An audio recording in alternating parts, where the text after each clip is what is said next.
é que esse governo, na verdade, ele corresponde politicamente a isso que essa corja vota no Congresso.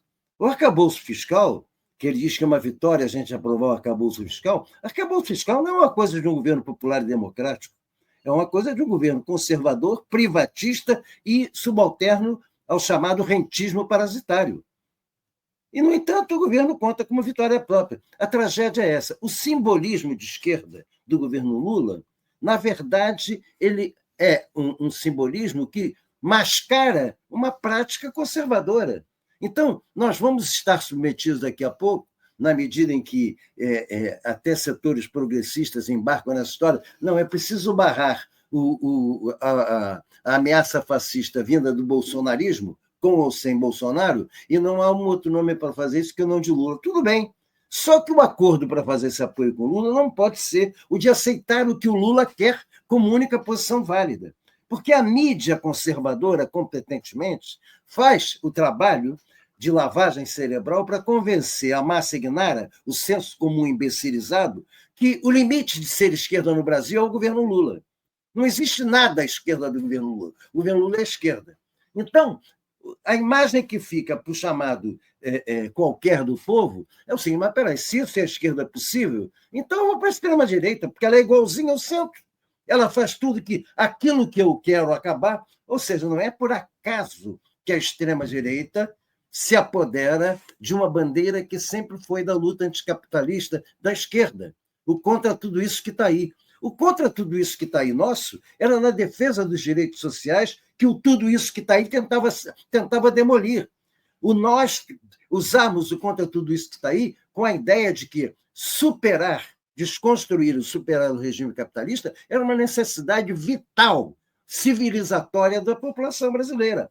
Isto passa para a mão da extrema-direita, que trabalha esse contra tudo isso que está aí em cima dos direitos civis.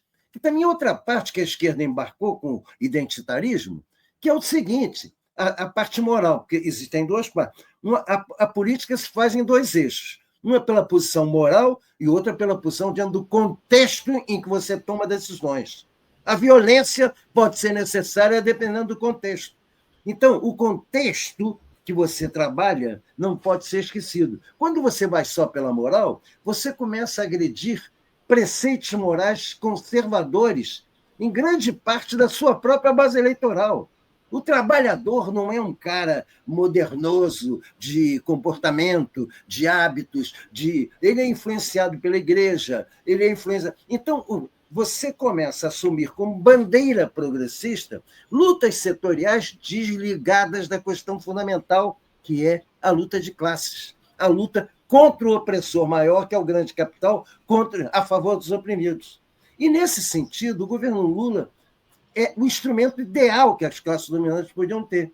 Porque com essa esquerda a gente não tem problema. É uma esquerda sindical e não uma esquerda estadista, uma esquerda sindical que toda reivindicação tem um limite, não agredir os nossos privilégios. O rentismo sabe disso, o grande capital sabe disso, os banqueiros sabem disso. Aliás, o próprio Lula disse: nunca os banqueiros lucraram tanto na República quanto no governo dele.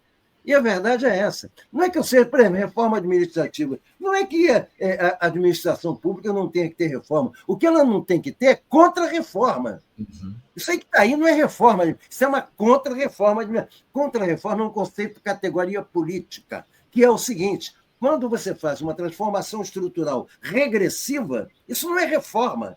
Não houve uma reforma trabalhista no governo Michel Temer, com a extinção da CLT e o estabelecimento do 6x1, o estabelecimento do rodízio larvar, o estabelecimento da relação direta entre empregado e patrão, a despeito da posição sindical. Isso não é reforma, isso é contra-reforma. Gramsci definia bem isso. E o governo acaba embarcando. O arcabouço é uma contra-reforma, é uma forma de defender o teto de gastos disfarçada com um outro instrumento.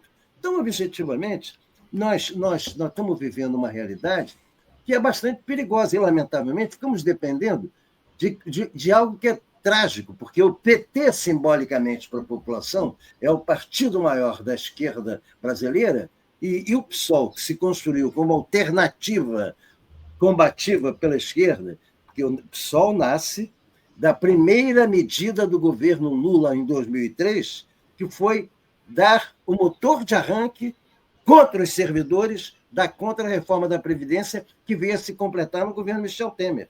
Vamos lembrar que isso já começou lá atrás, em 2003, com os servidores, tirando direitos, inclusive resultando... O PSOL nasce disso. Lamentavelmente, grande parte do PSOL, diante dessa nova realidade, está embarcando nisso. Não, vamos competir como der.